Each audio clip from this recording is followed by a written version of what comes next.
All signs showing that we live. That's a good thing. It's a good thing. So, welcome to March. Yes. You know, March last year is when our podcast really started to take off. We really started to get into doing this, all right? And we started to work themes together, all right? We would cross things from one week to the next and kind of blend it. And, you know, as we come back into it a year later, how much more we've grown into making things sometimes simplistic, sometimes fun, all right? Sometimes just off the wall. So That is I got a the true simplest story. simple today. Huh? I said absolutely, and then there's today of the stuff that we decide that we're gonna be sharing on the podcast. Sometimes it can be something very simple that we can make at home, and other times it's, you know what, I would never make this at home. Well, yeah. All right. So before we tell everybody what our stuff is today, would you eat this on a regular basis? Not on a regular basis, but I definitely like the stuff. Okay. All right. I do. It's I will eat it, just not in this form. Yeah. So that, yes, I do eat in the regular basis, just not in this format or this form. So, but the Okay. answer is yes, and I'm not talking about the fries. Well, the French fry. One of the things is fries, but in this week's episode, they're called chips. Chips, yes. All right. Kind of doing that English / sliding over to Ireland thing. Yes, we're in the continent. No, I was going through and I was trying to find beers today, and I was shocked that, you know what I mean, there wasn't a lot at the. I'm sorry, I just choked on a little bit. There wasn't a lot of selections as to what you could get in Irish beers, but I started to look at a lot of English beers, and I started to think, man, it was tempting. But one of the ones that I did get, because I always am a fan of, is I picked up Samuel Adams Winter Lager. Oh, All right, which is a Boston-based beer, but still, when I think of fish and chips, I think of Boston here in America. right. I almost got this Irish style beer, but it was made here in Washington, so I opted not to get that one. What I did find at Costco was it was a three. Well, it wasn't a 3-pack. I think there was 12 in the pack, but it was 3 different types of beer. It was the Guinness Stout. It was the Harper ale, and then a red ale. It was another one. So there's 3, and I almost got the pack, but I'm like, do I need that much beer? So I didn't get it. So instead, I went out and I got. Yeah, and yep, I got me one of them too. So. And the reason I got this was because I'm like, because what I was gonna originally pull out, which I'm still gonna get it because it's here, is the Irish vodka. And so I want to try it. It's not going to be the main thing today because I just want to try it.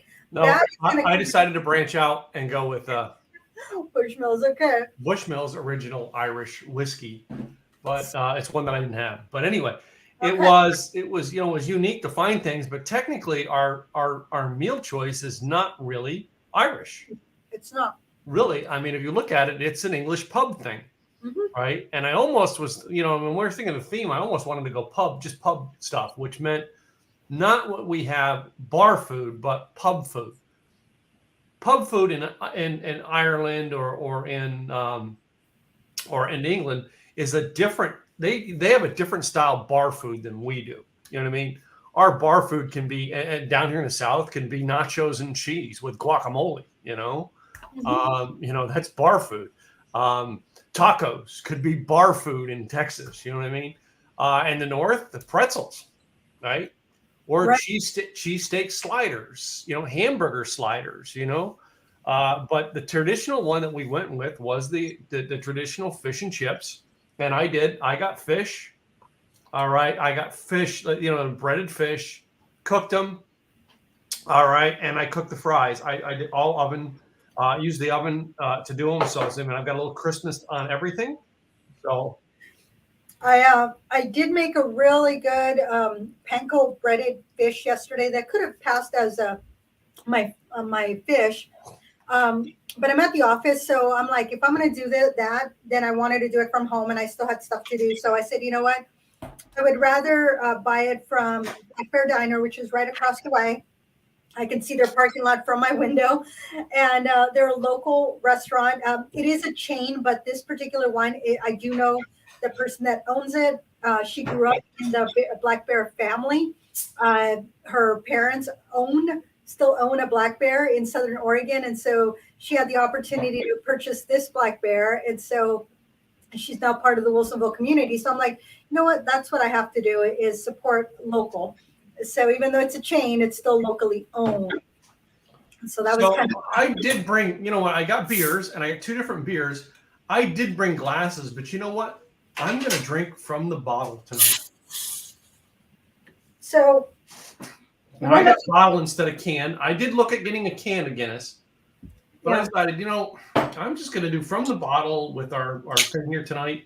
And I may throw in a little bit of whiskey, but. Well, the reason I got this one is because I normally don't get cans, so I wanted to try it. But number 2, I wanted to actually pour it into a glass because I wanted to show the color. Look at that. Mm-hmm. That's just gorgeous color. No, I have a glass. I can do a little pour.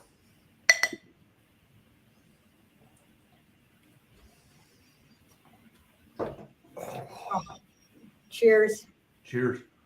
So there's history behind fish and chips. I mean, it's and of course, like with any story, there is always something that we'll always say, "Oh no, that's not the history of it." Well, essentially, there was a couple of different ways the story goes, but because the potato was very inexpensive.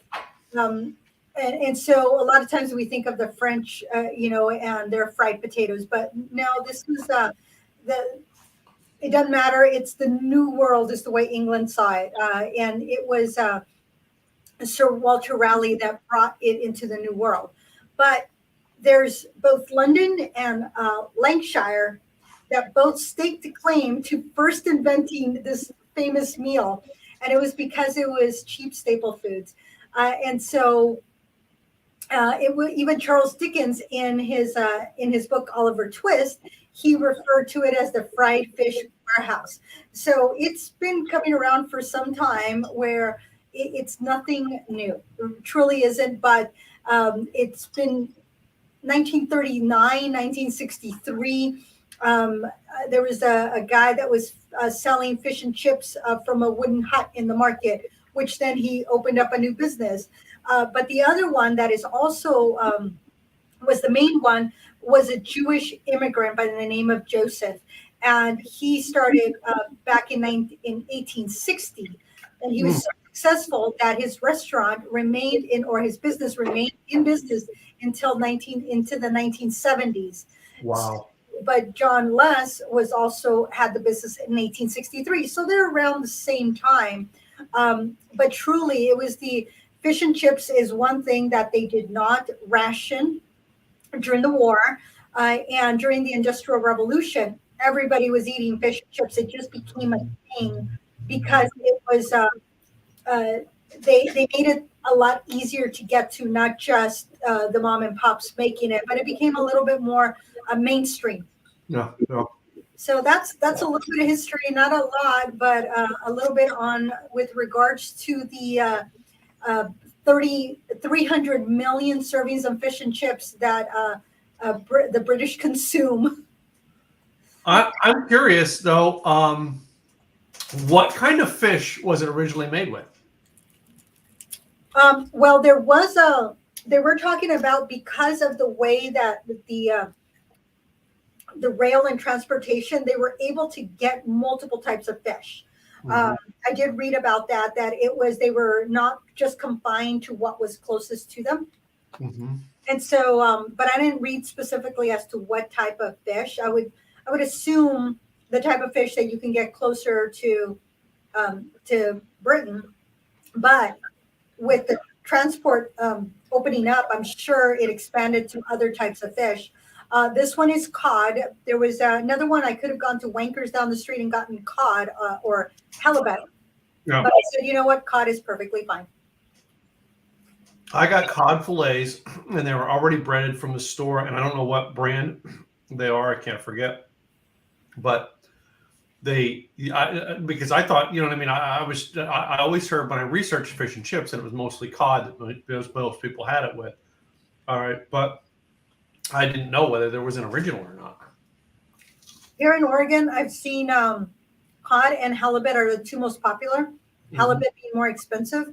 And then I've also seen salmon fish and chips, which it's like salmon just doesn't sound right, but there is a lot of salmon up here in the Pacific Northwest. So it would be a normal thing. Some of the best fish and chips are in this little place in Cascade Locks that ended up going there by fluke because the restaurant had a huge line and we're like, we're not waiting. We went into this little market and they had fish and chips, they had ceviche, you can buy the fish to go. You can, so we got the fish and chips, and it's like, so we're in that area. That's where we go. So, speaking of that area and fish, have you been to ever been to the market in Seattle? Mm-hmm. I love that market. Yeah, it was. I went up there for work and was able to have the opportunity to go through there and check it out. And then I went one other time during COVID, and of course, nothing was going on. Everything was pretty dead. But one time I got to see that, and that was a lot of fun. I got up there later in the day, and I wished I would have got up there earlier in the day to watch all the fish come in and stuff. But I do want to go back there. No. Yeah, there's seafood in Seattle and in Portland. Well, more in Seattle because there's a lot of fish, but in the Pacific Northwest, it's just really good fish. Everything's so fresh. I was watching guys' grocery games, and they had brought in some of the business owners that had been in diners, drive-ins, and dives. Yep. And so they're competing for the Triple D on Triple G. It's just funny. Yeah. So there was these two guys in Seattle, and it was a fish and chips was the assignment, and they got kicked out. And I'm like, when I see in the back of their shirt it said Seattle, I'm like, oh, you're making the Pacific Northwest look bad. But they never worked with fish. Yeah. The guy was struggling with filleting the fish, and then guy came over, and I'm like, well, he's trying to use this little paring knife, and I'm like, seriously? I'm like, there's a fillet knife. They have like all this equipment. Yeah. So guy gets a fillet knife and then says, okay, well, you hold it here, and then you just you tug here. Yeah. And as you're tugging, you're going through, and showed him. So I think guy kind of filleted all their fish. They didn't show that, but gee, thanks. It's like, oh my goodness, I was cracking up. They were using this little it looked like a paring knife to me. That was funny. What other parts of the country have you had fish from? When I was in Florida, I've had fish there. In New Orleans, I've had fish there. And of course, California. Yeah. To me, California fish is like flown in from everybody else. It's like, you have a coast right there, but you don't fish in your own waters. Anyway. Right. Now New Orleans fish, that's going to have a Cajun flavor to it. Mud bugs. You ever had mud bugs? No, I don't think I have. I've done it, I think, once. It's just, whatever. Crawfish, not my thing. I have done like the Gulf shrimp, you know what I mean? A Gulf shrimp stuff, really good. This weekend we went to Fort Worth for our we're part of a theater over there. We have a theater membership that we get to go. So we usually go over on Saturday night, get a hotel room, and then just stay in downtown Fort Worth for the night and get up in the morning and go have a good brunch and then go over to the show. Well, the place that we picked to eat was a seafood. It's called Waters Seafood. Uh-huh. Right literally it was catty corner from our hotel. And we went over, and the one thing they had their oysters. They had the Dirty Dozen, and they were oysters from like all over Prince Edward Island, Massachusetts, Connecticut, Louisiana. I'm not sure. I think they had one from the Northwest as well. I can't remember where it was though. But I was blown away that, you know what I mean, it had, it was a dozen. You get 2 of each. Oh, nice. That is very cool. Well, so on your fish and chips, your fish, do you add vinegar to it? I did not this time, but I've done that. Okay. So on your oysters, do you also use that Marion something sauce, that vinegar sauce, or do you stick to your cocktail for your oysters? I've done a combination of things on my oysters. It depends on where I'm at and what they come with. Yeah. Right? Like I've had them at Papado's, which is a Cajun type restaurant here in Dallas. And there, they have a lot of it's a lot of stuff similar to your Cajun. Almost, I want to say almost like a Cajun ceviche, but it's not. Right. Imagine that, and it's got more liquid to it, right? So I've had that, and then I add I always add horseradish and sometimes I add Tabasco, but not all the time. But a little bit of ketchup to it, maybe. Sometimes Worcestershire sauce. It's all depends on what I'm in the mood for. Ketchup by itself? Very little ketchup. So it's almost like when you mix, because I get chunks I put a lot of horseradish, real horseradish. Okay. So it's almost like making your own cocktail sauce, but it's really faint in the cocktail sauce because it's very little ketchup, very lot, all right, of horseradish. So I'm surprised they don't have horseradish in here with this night. I love horseradish. I love cocktail sauce too. So yeah, I do too. I've eaten fries with cocktail sauce. Oh, I love to eat fries with tartar sauce. I do enjoy tartar sauce, and I don't have a fork, so I'm using my fries for my coleslaw. Right.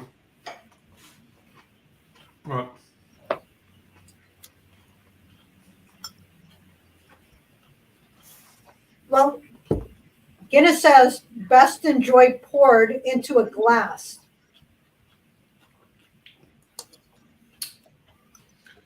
Is what Guinness is telling me. This one here says onto it where? Well, at least on mine it does. Enjoy chilled straight from the bottle.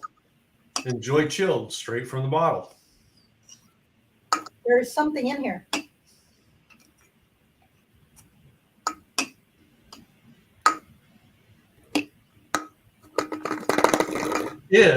They do something in there to help with the it's nitrogenated for smoothness is what yes. And that's probably related to the nitrogen is why they have that in there. I get this bottle, this one here down. I could find out if it's in I don't think it's in the bottle because I think they were able to put it into the bottle differently. Well, the reason I grabbed this one was because it did say nitrogenated, and I was like, huh. So this says, upon opening, the famous round plastic widget in every can unleashes nitrogen through the beer, creating the creamy head and iconic surge that's distinctively Guinness.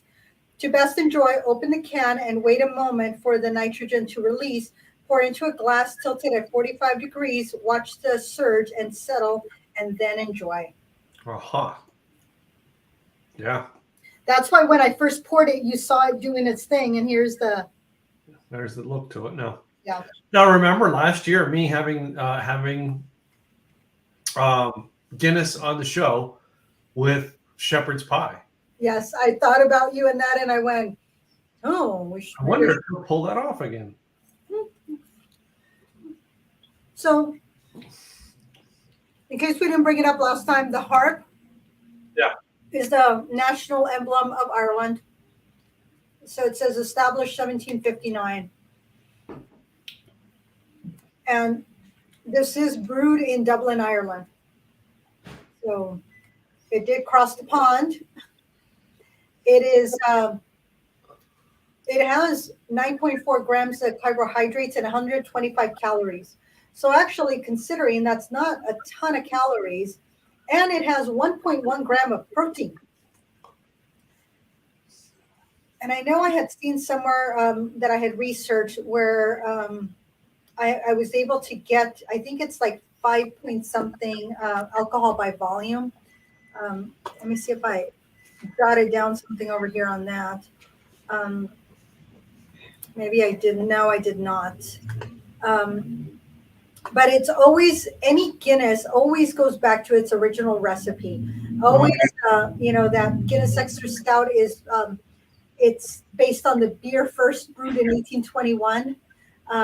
And the Arthur Guinness, who was the originator, he was a philanthropist, an innovator, a family man, and a fighter, and of course, a beer maker. So just, give him the water, give him what he needed, and he was going to make some good beer, And they tried to cut him off at one point, but he was like, nope, that was just not going to happen. Pickaxe and all, he was not going to let them take his supply away because he's a brewmaster. Well, we've been watching, the TV shows around Yellowstone, and they had an edition of 1923 based on that family storyline. What would have been related to what would have been going on in 1923. Right. And I always seem to forget about Prohibition. And maybe that's something we probably should do an episode on one time, is Prohibition and what people went through in Prohibition.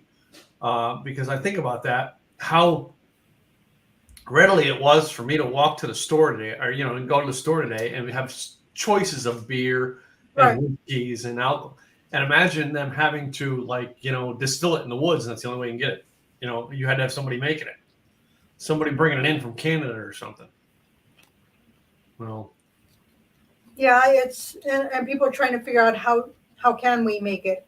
Sure. It reminded me of since you said that, we have a correctional facility here in Wilsonville. It's a women's correctional facility, and during COVID, they had the hand sanitizer that had alcohol in it. Well, because it had alcohol in it, they were consuming it, and then they ended up in the nurse's office because they were having issues, with their digestive system and their stomach, because they were trying to get that alcohol.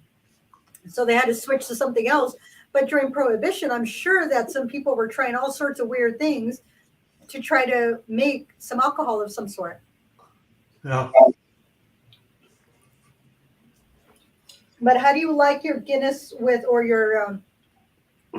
Both the beers, I prefer the Samuel Adams with it over the Guinness. The Guinness just isn't matching with fish for me. So, of course, I do have two other concoctions I can do. I have a little bit of Bushmills whiskey. Okay.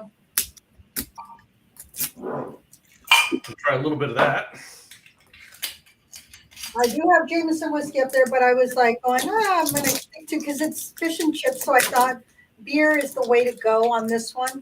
Beer is a more thing, something I would have more with fish and chips than I would have whiskey. I'm just No, this one is because I've been wanting to try it. I've had it for 2 weeks, and so I'm like, I haven't opened it, and I was going to wait, but I thought, well, today might be I'm curious about the color.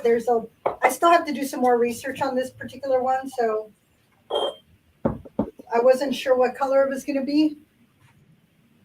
There is a little bit of color in there. Yeah, it's not white completely. There's a slight tint to it, but it's like a kind of you can't really tell. It looks clear, but it's not completely clear. There is a little bit of color. There's no smell to it, or very little. Once I tilted it, I was like, oh, okay, that's. I am still not an Irish whiskey person. That's why we do See, Tullamore Dew is the Irish whiskey that I know, and I looked at that today, and I went, you know what? We did that last year. Uh-huh. I'm just going to try something different because this show is about trying things different. Mm-hmm. But the whiskey matches better with that fish than the beer. But I did have one other thing I was going to try with the fish. Yeah. Because I think it's a perfect combination, for fish. If you're just not in the mood for a beer or whiskey, what else can you drink? Soda? Do you have Dr. Pepper? Dr. Pepper. I'll bet you Dr. Pepper goes with fish and chips. I'll bet you Coke would probably go better with it, but anyway. You like Dr. Pepper. I know. Well, the sugar in Dr. Pepper is going to be a little bit different on it. Yeah. Because there's a sweetness with Dr. Pepper that there wouldn't be with Coke, and Coke would give a better offset. But I don't have any Coke. This vodka actually goes pretty well with the fish. There's something about it, that warmth in it, the slight sweetness in there. Well, Yeah, I can hang with that. And the thing was, y'all, with fish and chips, I told them I want it ready at like 420, 425. How far can you push it? They're like, we'll put these couple of orders in ahead of yours. I'm like, that works. Because I'm like, I didn't want it to sit around. When it comes to fried foods, period, yeah. you need to have it as close to the time as possible. And when you reheat it, you need to reheat it either in the oven or in one of those little Like a toaster oven or air fryer. Air fryer. Yeah. So even though I made fish this weekend, I'm like, I'm not heating that up in the microwave, stinking up the entire office, and having it not taste like it did yesterday. Yesterday was delicious. Yeah. I pulled mine out. I pulled the fish out of the oven at about 6:15 my time. All right. And then I pulled the French fries out at 25 after. So I left my fries in to get a little more crispier. All right. And my fish is, it's kind of gotten cold now. It's been 45 minutes since it's about out of the oven. Yeah, all of my stuff is cold by now. Yeah. But this meal is a meal you eat hot. You don't eat this thing. You don't get this and let it sit and eat it tomorrow. Oh no. It is just nowhere near. Fish and chips are just nowhere near as good the next day. Nope, this is not one you want to wait till the next day. Yeah, no. If you need to, just split it, get an extra piece. Yeah. Because most places will charge you a little extra for another piece. So, other than that, I'm going to say it's better with the whiskey than it is the Samuel Adams. Well, the Samuel Adams is better. I like the Samuel Adams with it better than I like the Guinness. Well, now you have to go out and get shepherd's pie so you can. No, you know why? I got this extra is because Gwen loves this. I'm not a dark beer person, but Gwen loves them. So what happens with this is Gwen ends up drinking it. So I did a 5K run with my group. I'm part of the Brew Crew. Yeah. And so it's Run for Beer. And they have the money goes to nonprofits locally here in Oregon, Portland. And you run a 5K and then you have a beer. And so I was debating if I wanted this one or the other. And I said, I know they're completely different. I said, and he says, oh, are you looking at the dark? And I go, yeah. He says, oh, it's good. And I go, okay, that's it. So he poured it, and then he comes back and he says, it's dark. And then he hands it to me. He goes, but it's not, it's dark, but it doesn't taste dark. And I said, okay. And it sure enough, it had this really light, flavorful on the palate. So my friend Sylvia got there. I gave her a chip because I get two because I'm part of the Brew Crew. Go get your beer. And she had tasted mine and wanted this. And I said, I'm telling you, it's dark, but it doesn't taste dark. Sometimes you just got to trust that it's like, hey, it tastes better than you might think it's, I don't know, heavy, or this is not heavy. This is truly because of the nitrogen in there. It makes it very light. Yeah. It's, I think an IPA would be heavier. Even IPA is heavier than a Guinness. Yeah. And even an ale is going to be a lot heavier, a lot stronger, a lot, this tastes very light. I will tell you this though, the smell of Guinness is just it's got the nutty, nuts flavor to it. The aromas of it's like I almost smell some coffee in it. Coffee and hazelnuts. It's like anyway. But And I had lemon wedges. Didn't put it on anything. that's one thing I should have got, because you should. That's one thing. If you squirt the lemon wedge over the fish, all right, and the chips, it makes it a little bit better. The other thing is the vinegar, the malted vinegar onto it. Yeah. They make their own tartar sauce here. I really like it. I'm very particular about my tartar sauce, and I love dipping my fries in tartar sauce. I think it just gives it that tanginess. I mean, they have good chunks of pickles in there. I mean, this is, gotta hand it to Blackberry. You make a good tartar sauce. I cheated on tartar sauce and got just a Kraft tartar sauce from the store. And I can't tell you the last time I've had like a Kraft or from a store tartar sauce, because I've always had something made, either it was made or something like that. This is fabulous. It almost feels like it has an aftertaste of some dill in it. Mm. All right, and you put dill into something like that, it's going to give it a good spice, and it does. And I was going to ask you if you had doctored it up, because I have done that, where I buy something from the store, but then I add my own whatever it is into it. Mm-hmm. Need to doctor it up, need to do a little something, and that's okay. There is nothing wrong with buying. Like if I buy a pasta sauce from a jar, I'm not just going to heat it up and serve it. I'm going to do other things to it. I'm going to add some. Yeah, I'm going to chop 2 cloves of garlic to put into it. All right. I mean, I might add a little bit. This is weird in pasta sauce, but I might add a little bit, all right, of cheese to it. Oh, there was, I had also added ground beef to it, and I added a little bit of cheese and Parmesan in there. But it's been a while since I've done that. But yes, the cheese will make it creamy, and there's just makes it creamier, yeah. So you're going, what is that? But yeah, add your own little, whatever it is, whether it's dill, whether it's some more oregano, a little bit of dill, oregano. Those are the dill, oregano, and garlic are the 3 that I'm going to add. Well, see, I throw in a bay leaf also in there just to give it a little something. Love bay leaf. Yeah, and just let it simmer. Mm-hmm. A little bit of onions also, so bell peppers. If you don't like bell peppers, try a yellow or red. They're a little bit sweeter, so keep that in mind. If you are adding a yellow or red bell pepper or orange one, it's going to be a little bit sweeter. Yeah, it's going to taste sweet and sweet. Yeah, whereas if you use a green, some people think it overpowers. Mm-hmm. So you got to decide, what do you like, and do you want veggies in there? So that's a great way to add veggies. You can add black olives in there, some Kalamata olives, even some or some green olives.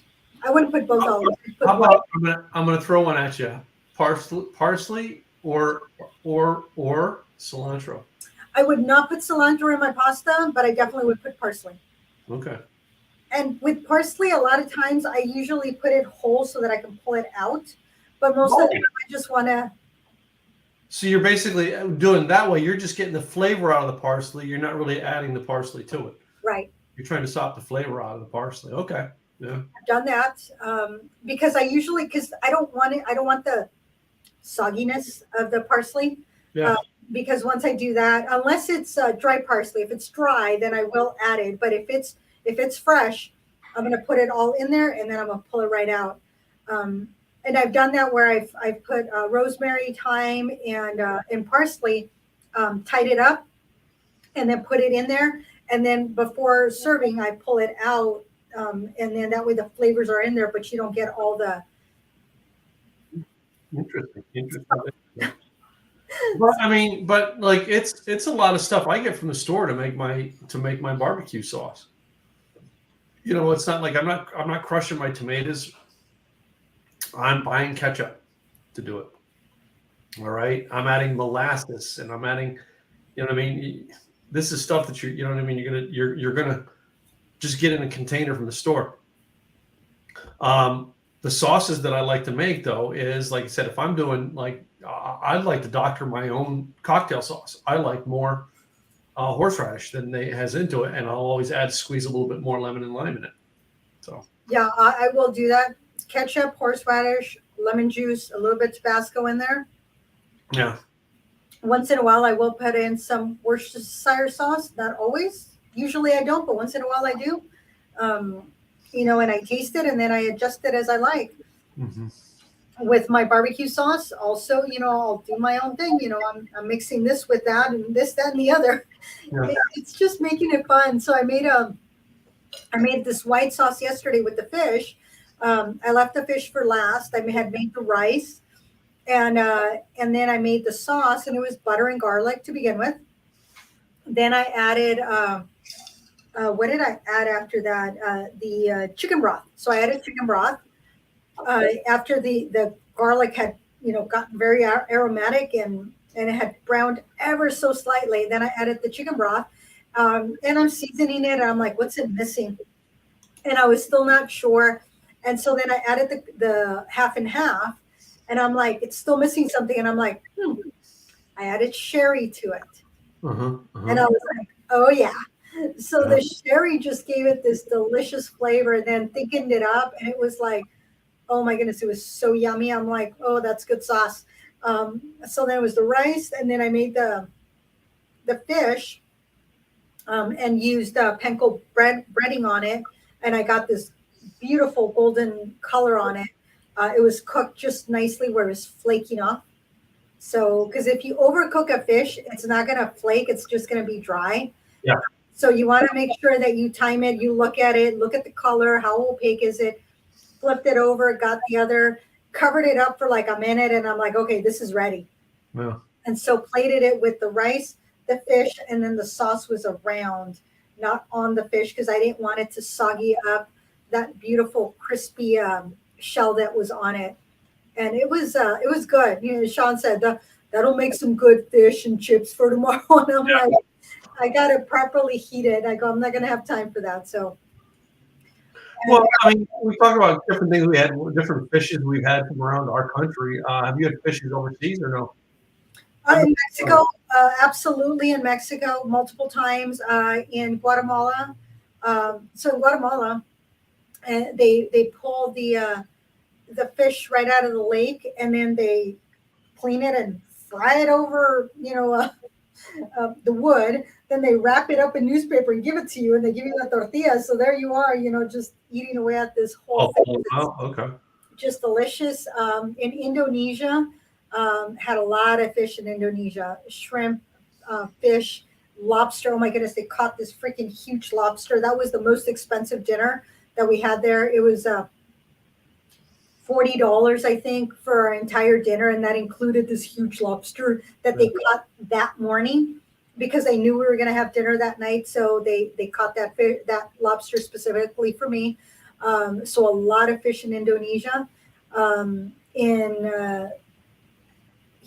Brazil and Argentina, not really a whole lot of fish. It was mainly meats down there. Hawaii, that's still part of the U.S. I've been throughout the Caribbean, so fish throughout the Caribbean. Yeah. Jamaica, Bahamas. So yeah. I'm just curious now, all right, because I've had the Cajun stuff, and we talked a little about New Orleans. Technically, it's not a fish, but it is a water type food. Alligator. I have not had alligator. I have. Did you like it? Yep. So. Okay. So, and also I've had lobsters right off the coast of Maine. Literally, I mean, you're sitting in the restaurant and they've just pulled them out of the water an hour ago. Yeah. I mean, that's lobster. You got to do that once in your life. Have lobster on the coast of Maine. Phenomenal lobsters. But yeah, I've done the alligator. When I have sushi, I do like to do octopus and stuff like that. There's different fishes I'd like to do with sushi, which most people would run from. But that's when you try it. I mean, you're getting 2 pieces. Yeah. If you don't like it, you don't like it. If you do, you do. I mean, I would do that to Mama. I would give her, it's like, taste this one, taste this one. I'd have her taste different ones, and then she'd tell me which one she liked. And then I'd tell her, okay, that was the whatever it was. So I wouldn't tell her what I was giving her, because I wanted her to be objective in what she liked. Yeah. What tasted good to her, what called out to her, not because she knows it's tuna or salmon or yellowtail or something else. I want her to tell me, I like this one. Great. That was the yellowtail. Yeah. That was the whatever else. I mean, I couldn't give her anything too chewy because she wouldn't be able to eat that. But when you don't know what you're eating, a lot of times that's when you decide, do I like it? Do I not like it? Doesn't matter what it is. See, for me, sea bass. Oh. We had this one place that was sea bass was down by our old house. Our sea bass was always on the specials menu. And I'd always get an extra thing of sea bass, and it's like 12 pieces. And I'm like, oh, yeah.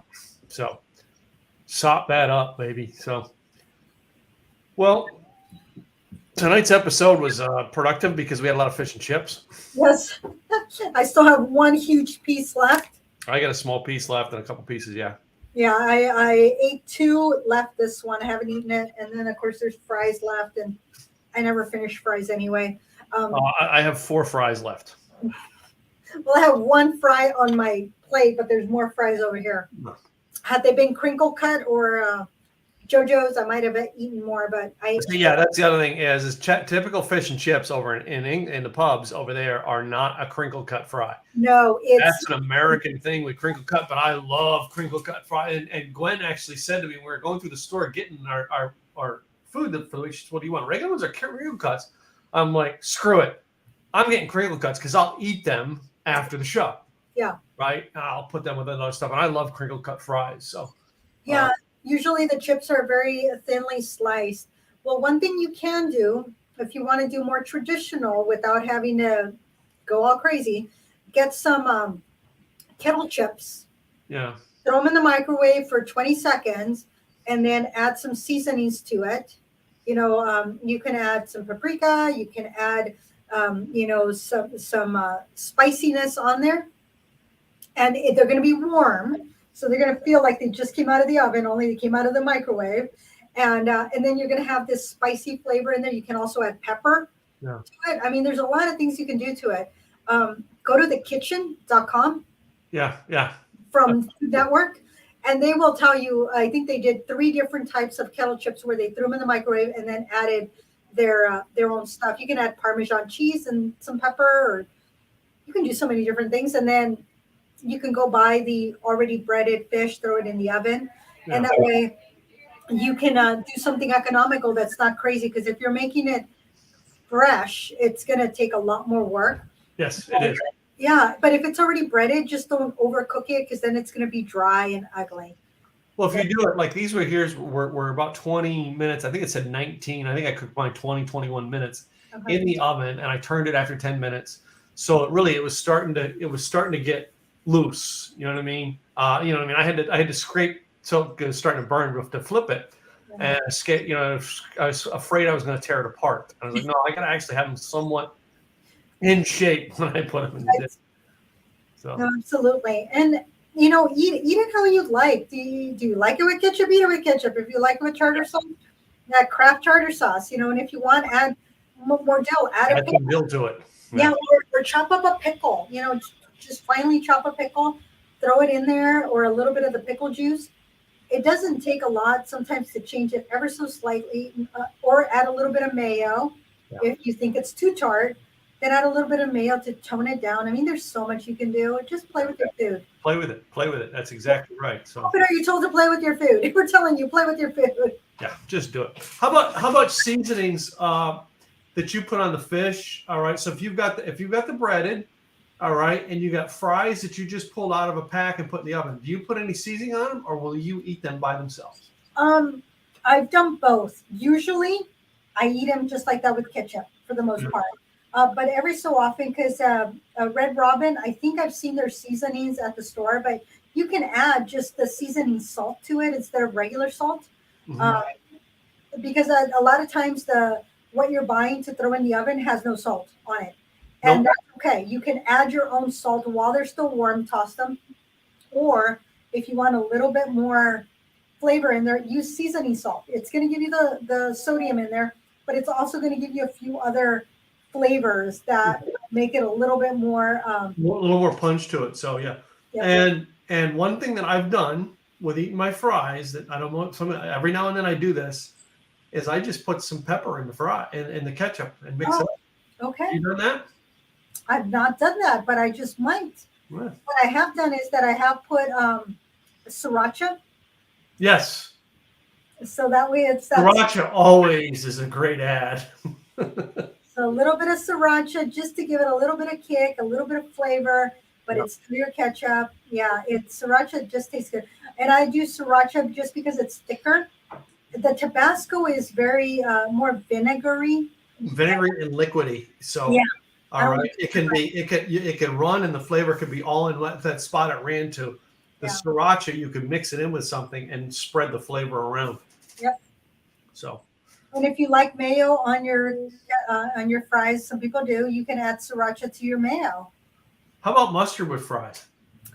I'm not a big mustard fan. I'm starting to learn to eat a little bit more mustard. Yeah. So no, I haven't done that yet.